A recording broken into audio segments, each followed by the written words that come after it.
প্ৰথমে সকলোকে নমস্কাৰ জনাই আজিও লৈ আহিছোঁ এটা ৰেচিপি ভিডিঅ'। আপোনালোকে প্ৰথম পৰা শেষলৈকে চাব। থলুৱা ৰেচিপি কিছুমান বনাবলৈ লৈছোঁ, একেলগে বনাব লৈছোঁ, লগতে অকণমানি ব্লগো হয়। এতিয়া সকলোখিনি কাটি আছোঁ, ধুনীয়াকৈ ধুই লৈছোঁ।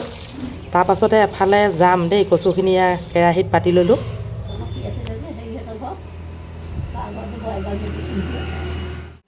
গোটৰ কিবা কাম এটা আছিলে, এয়া গোটৰ কামত আমি সকলোখিনি ব্যস্ত। আজি মানে কি কৰিছোঁ সকলোখিনি দেখুৱাই দিছোঁ আৰু। গোটৰ কামখিনি শেষ কৰি ঘৰলৈ গৈ কেইটামান ৰেচিপি বনামগৈ। অকণকৈ কেমেৰাত বন্দী কৰিছোঁ।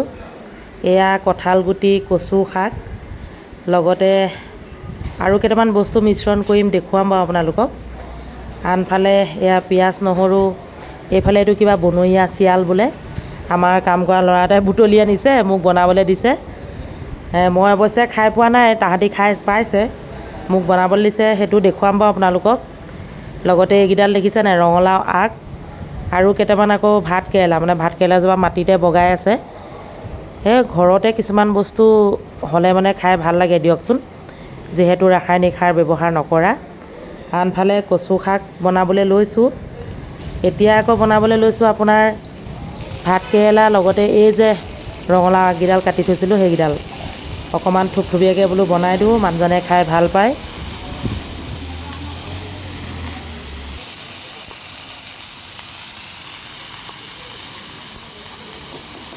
একেলগতে দুখন কেৰাহী পাতিছোঁ। এইফালে আকৌ বনাবলৈ লৈছোঁ জাতিলাও আলু ভাজি।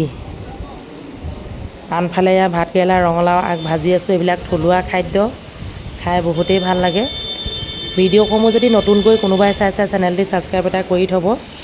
মই নহৰু পিঁয়াজ দুইটা একেলগে দি দিলোঁ তেলতে, বৰ ধুনীয়া গোন্ধাই আছে। আৰু এইফালে এতিয়া আলুখিনি প্ৰথমতে অকণমান ভাজি ল'ম, তাৰপিছতহে মানে এই লাওখিনি মিশ্ৰণ কৰি দিম আৰু। গৰম যেনেকুৱা উঠিছে ক'বলৈ কোনো ভাষাই নাই। গৰমতে মানে নকৰিলেও নহয়, ধৰক ঘৰখনৰ গৃহিণীগৰাকীয়ে নকৰিলে নহ'বই। এয়া এতিয়া ভাজি আছোঁ, হালধি নিমখ সোৱাদ অনুসৰি দিছোঁ, বেলেগ মছলা একো দিয়া নাই, যিহেতু বহুত গৰম, মছলা পাতি খাবলৈ নোৱাৰি। আৰু আপোনালোকৰ ফালে গৰম কেনেকুৱা জনাব দেই। এয়া চাওক, ইতিমধ্যে মোৰ এই ভাজিখন হওঁ হ'ল, ভাজি সিজিলে। নিচে অকণমান বৰ বেছিকৈ নাই বাৰু, পাবলৈকে নাইকিয়া হ'ল মানে। এইফালে আকৌ পানীলাও মিশ্ৰণ কৰি দিলোঁ। আনফালে আৰু এটা বস্তু বইল কৰি থৈ দিছোঁ, সেইটো কি কৈ দিছোঁ, কচু শাক কঁঠাল গুটিৰ লগত, সেয়াও দেখুৱাম বাৰু আপোনালোকক। এতিয়া এয়া ভাজি লওঁ। এয়া ভাজি হৈ গ'ল দেই, ঢাকি দিলোঁ, আপোনালোকক দেখুৱালোঁ আৰু লগে ভিতৰলৈ পঠিয়াই দিলোঁ। এফালে লাও চব্জিও হৈ গ'ল। এতিয়া ইয়াত আৰু বিশেষ মছলা একো নিদিওঁ, থুপথুপীয়াকৈ হৈ গ'ল। এইফালে ৰঙালাও ভাজিম, আনফালে ভোট জলকীয়া নিমখৰ পৰা উলিয়াই থৈছোঁ। এয়া চাওক, সকলোখিনি হৈ গ'ল, ৰেডি কৰি ল'লোঁ। এইফালে মন কৰকচোন, মই কচু শাক কঁঠাল গুটি একেলগে মানে বইল কৰি পানীটো পেলাই দিলোঁ। আৰু এইফালে মচুৰ দালি কেইটামানো তিয়াই ল'লোঁ। এটা নৰসিংহ পাত দি দিছোঁ মচুৰ দালিখিনি তিয়াওঁতে। ইয়াত এটা পাউদাৰ এটা গোন্ধ এটা ওলাই, চাবচোন। কিছুমানত নহয় বাৰু, কিছুমান মচুৰ দালিত ওলাই। নৰসিংহ পাত এটা দি পেলাই তিয়াই থৈ দিছোঁ। এতিয়া কেৰাহী পাতি দিলোঁ, নহৰু যোগ কৰি দিলোঁ। মই মানে বিশেষকৈ কচু শাক বনালে নহৰুহে দিওঁ। লগে আৰু এটা বস্তু যোগ কৰি দিম, কি জানেনে?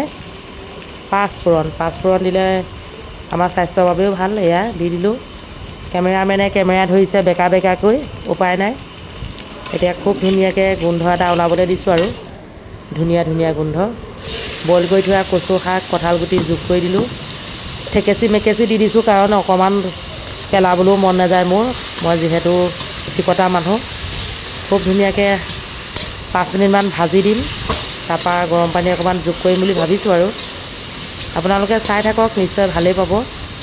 ইয়াতো বেলেগ মছলা নাই, পিঁয়াজ নহৰু জলকীয়া আদা অকণমান দিম, নিমখ আৰু হালধি সোৱাদ অনুসৰি। সেয়া দেই, সকলোখিনি ভাজি আছোঁ। গৰমত এনেকৈ খাই বৰ ভাল লাগে দেই। পাৰিলে নেমু টেঙা অকণ দিব লাগে। মই মানে বইল কৰি পানীটো কিয় পেলাই দিছোঁ, অৱশ্যে পেলাব নালাগে, বাৰিষা ছিজনত কচুৱে খজুৱায়, সেয়েহে বইল কৰি পানীটো পেলাই দিছোঁ। মচুৰ দালি মিশ্ৰণ কৰি দিছোঁ। এতিয়া 5 মিনিট ভাজি লওঁ, তাৰপিছতে আপোনালোকক দেখুৱাই আছোঁ। খাবলৈনো কেনেকুৱা হ'ব বা দেখিবলৈ কেনেকুৱা হ'ব দেই।